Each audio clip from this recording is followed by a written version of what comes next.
everyone, I'm Devina. Welcome to my channel Open Your Mind, where we go on an adventure to explore the hidden wisdom in spirituality. Now, on the last video, we understood the meaning of our true knowledge center and the role that intoxicants play in augmenting our false knowledge centers. On this video, we are going to discover how to perceive the real truth and not get carried away by emotions according to the Yoga Sutras. If you find these conversations valuable, please do hit the subscribe button below, comment, like, and share this video.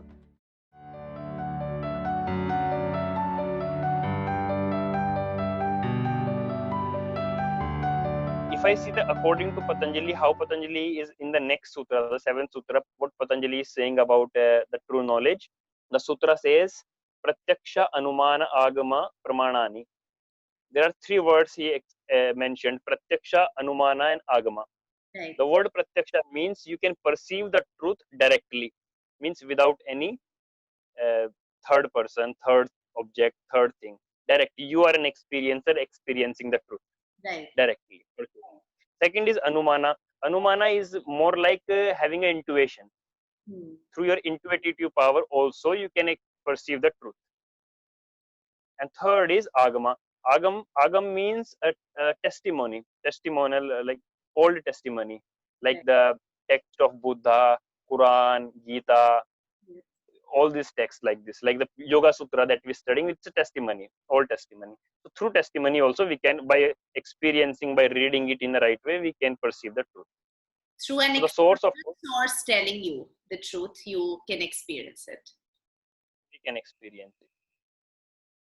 So these are the three sources. Like directly means my awareness is so high, so my awareness is so great that I don't need a guru. My intuitions, I just cross the power of intuitions also. Like I'm higher than intuition. I'm directly seeing the truth into the trees, into my physical body, into my thoughts, into another human.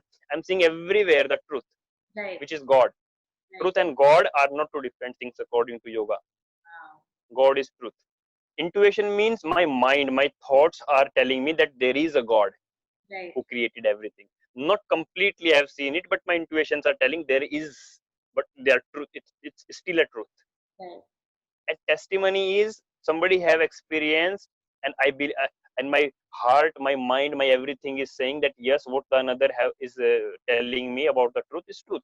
Because whatever is written in the Buddha have said is truth. Whatever Jesus have said is truth. Whatever Patanjali have said is truth. Yeah. So these three sources are there. Right.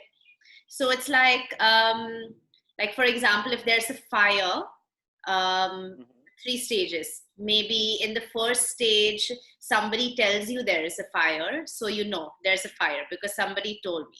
And then in the second stage, maybe you see the smoke, so that's how you know. Okay, I know there's a fire.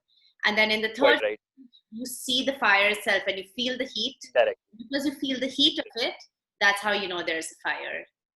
Through your senses, directly you are seeing it that there is a fire. Very true, very true.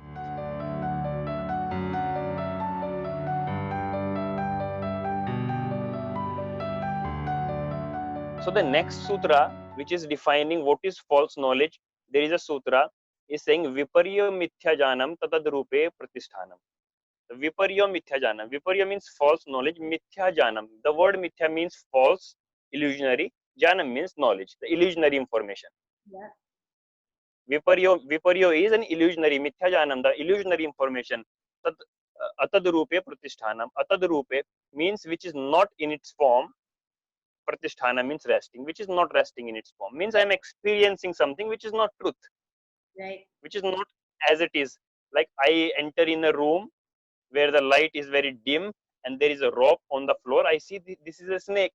But this is a snake for me. My mind see a snake. As long as I don't turn on the light. Here I turn on the light, the rope turn into its reality. Now it comes into its real form. In the different brain waves, I perceive the truth, I perceive the false knowledge. It's just a difference of frequency, but both are the brain wave. Both are the chitta vrittis, with the different vrittis. Vrittis which are giving me the truth, which is a clarity, which is not illusion, and vrittis which are creating illusion, means ego-based, fear-based. Vrittis are there. So these two vrittis, pramana and viparya. Now next is about imagination, sleep, and memory.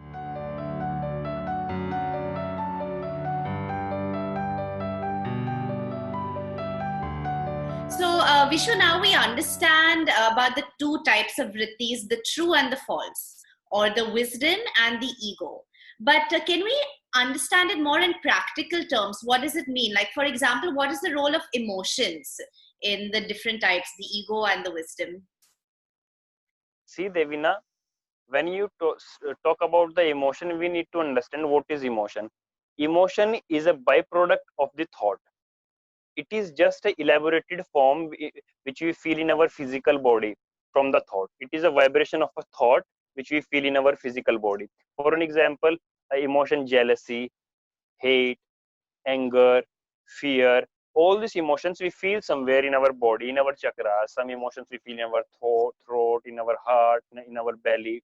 The seven chakras, they're associated with our emotion. Yes. So they are the result of our thoughts. They are just a expanded form of thoughts. Means thought is itself a vibration, but its vibration reached to our physical body. We call it emotion.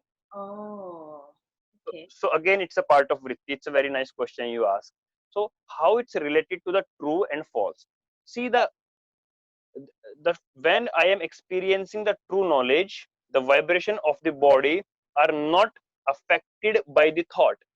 Thought is there, but its vibrations are not in the body, but vibration of the nature, the existence are in my body. Means I'm connected with the existence at that time with the thoughts. So this means that if you are in this state, if you are in so much harmony with the universe, even if something Right, negative is happening outside of you, maybe you are watching something negative, someone says some bad words to you, abuses you, you will still not change your vibration. You will still stay in right.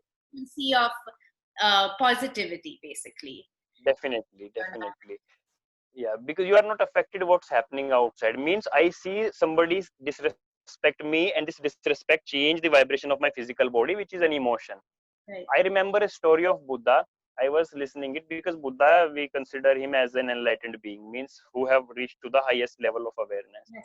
So once Buddha was sitting under a tree, a guy came and he spitted on the face of Buddha in terms of disrespecting him. But Buddha just simply wiped the spit out and just simply said, "What's now?" Hmm. The guy was very surprised to see that this guy didn't get angry, didn't change anything. He's sitting the same. He just simply asking, "What's now? What you wanna say now?" That's like in the Bible as well, where Christ says if somebody slaps you, you turn the other cheek. That's what you. Exactly. There is a term comes in the Bible where they are putting nails into the hand of Christ, and he's saying that, "Oh God, forgive them. They don't know what they are doing." Do. Yes. Because people are thinking they're bringing pain, emotional pain as well, psychological pain as well to the Christ, but it's not possible because Christ awareness is higher than this. He have thought what he see, he it turns into the mind, create thought, but these thoughts are not creating these vibrations into the body. That is the quality of truth. That's why I say their frequency is less. They're very light thoughts, very less. Means they're just connected with existence. You are seeing something, I'm seeing the trees, there are some thoughts, I see something else, there are some thoughts, but if they are related to the truth, they don't bring emotions. So as I was telling you about Buddha, at the same time one of the Buddha disciple was sitting there. He said, "Why did you just not say anything to that person who is spitting on your face? Why does it not make you angry?" Because he got angry that somebody is coming and spitting on my guru face, Buddha face. The guy got angry Yeah. because for him it is negative. For Buddha, it is not negative. Negative and positive are the part of the judgmental mind. And Yes. Buddha do not have that judgmental mind. He is free from that. Yes.